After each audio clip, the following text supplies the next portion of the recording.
pouco sobre isso no livro, mas assim, como é que foi esse processo de ter clareza que você queria fazer algo para a política, e que esse algo, e como é que foi descobrir que esse algo era uma escola? Porque assim, não era nada óbvio. Eu acho que assim, a primeira reflexão, né, que veio desse projeto em cima do Renova foi, acho que a clareza de que não adianta a gente ficar insistindo, isso é meio um clichê, mas assim, não adianta você ficar insistindo em algo que não está dando certo, né? E o Renova só existe porque desde 2013 começou a ter uma movimentação da sociedade civil de retomar a participação cívica na política, né? Então, isso foi uma coisa que eu vi observando. Eu falei, putz, por que essas pessoas estão querendo participar? E, em grande parte delas, por altruísmo, por missão, por vontade. Então, eu comecei a observar isso e falei, putz, isso é muito potente. Porque não tem sociedade no mundo desenvolvida com uma classe política atrasada. Não tem. E no Brasil, a gente achou que a gente poderia tocar as nossas vidas empresariais e tal, e olhar para a política, que a política alguém ia estar cuidando. Uhum. E o que aconteceu são os últimos 10 anos, né? Que é um São fiasco. 10, Edu.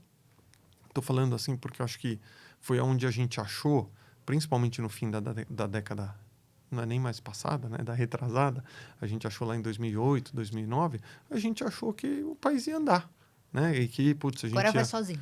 que a gente ia virar um país, né? Que a gente ia sair desse buraco da renda média, que a gente ia começar a se aproximar da Austrália, que a gente ia do leste europeu, que a gente ia começar a se aproximar desse país. E o que aconteceu foi o inverso. A gente tem que inverter isso. Para isso, a gente tem que tornar a política lugar de gente boa. A gente tem que tornar a política lugar de gente qualificada, né? E foi daí que surge a ideia do Renova. Falei, pô, a gente tem que fazer alguma coisa para que essas sementes, né, esses pontos de luz, que são essas pessoas que estão com disposição em participar da política, elas entrem de verdade e elas não desistam, porque todos os incentivos, inclusive os incentivos morais, são de não participação. É o que a população diz. Fala, pô, não entra nisso, Não entra que nisso. é coisa de ladrão. Não entra isso. Quando a gente fala isso, sem saber, a gente está se auto-sabotando profundamente. Então, não, entra nisso e nós vamos te ajudar. Então, é daí que vem a ideia do Renova. Fala, pô, a gente tem que fazer isso e a gente tem que fazer isso em escala. Porque a única forma também de você mudar as práticas é a partir de você ter uma mudança comportamental, né? De como a classe política se comporta, né? Como é que é o ethos dela, como é que ela opera. E isso você só vai conseguir fazer ou com uma ruptura ou com uma mudança através do processo democrático que leva muito tempo. E é o que a gente está apostando. Vai levar tempo, eu falo isso para todo mundo. Não, mas pô, são poucos os resultados. Tá tudo certo, vai levar tempo. Mas quando eu vejo, né, a atuação de vários desses deputados atuando em Brasília com muita competência, eu falo, pô, olha, são pontos de luz. E o mais importante, eles ajudam a fazer com que outras pessoas que têm os mesmos ideais e crenças se iluminem por essa jornada e queiram repetir.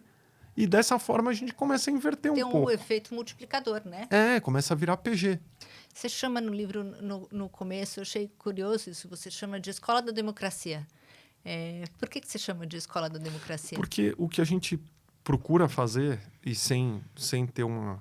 Assim, como na nossa intencionalidade, tá em ajudar as pessoas para que elas primeiro se compreendam e para que elas compreendam o outro e para que ela compreenda, né, o contraditório, o que cada pessoa, como cada pessoa pensa, que a discordância de pensamento é parte da natureza humana, né? Então isso é super importante. E eu vejo como eles se comportam em grande parte, o quanto as pessoas que passaram pelo Renova, pelo fato do Renova ser tão plural, terem uma abertura ao diálogo completamente diferente dos políticos de Instagram, que ficam gritando lá, lacrando, entendeu? É totalmente diferente. Por quê? Porque na política, Graziela, você não escolhe interlocutor. E você tem que preparar a pessoa, se ela vai entrar num cargo eletivo, ela vai ter que negociar, ela vai ter que conversar. É negociação o tempo todo, né? Pô, e não é no Brasil. Quem gosta de política assiste Borgen. Na Dinamarca é negociação. Entendeu? Não tem... Essa é uma realidade. Negar essa realidade, o que cria? Políticos que são ilhas, que se isolam e não fazem nada. Porque no final, você tem que ter a capacidade de articular, mobilizar e dialogar com todo mundo. Isso que a gente ensina. E foi difícil sair do Renova para ir fazer... Quer dizer, não é exatamente sair, né? Porque, enfim, você continua muito próximo, mas não é mais viver o Renova de manhã, de tarde, de noite. O Renova, ele é uma entidade, né, da sociedade para a sociedade, né? Até foi o nosso mote durante um tempo. Então, assim, o Renova não pode ser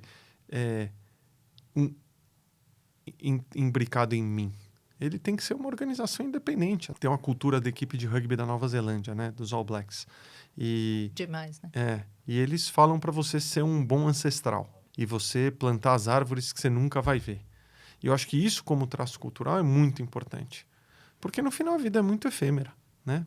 Aqui a gente está, amanhã a gente pode não estar, não sei o que vai acontecer. Então, essa construção é o mais importante. Você saber que você deixou um legado e que esse legado está sendo cuidado. E a partir daí também você pode fazer outras coisas. Uhum. E o Brasil tem tanto problema que tem muita oportunidade, você pode tentar resolver vários problemas. E isso, no final, é onde eu mais me conecto. Como é que a gente ajuda a resolver mais problemas? Mais problemas.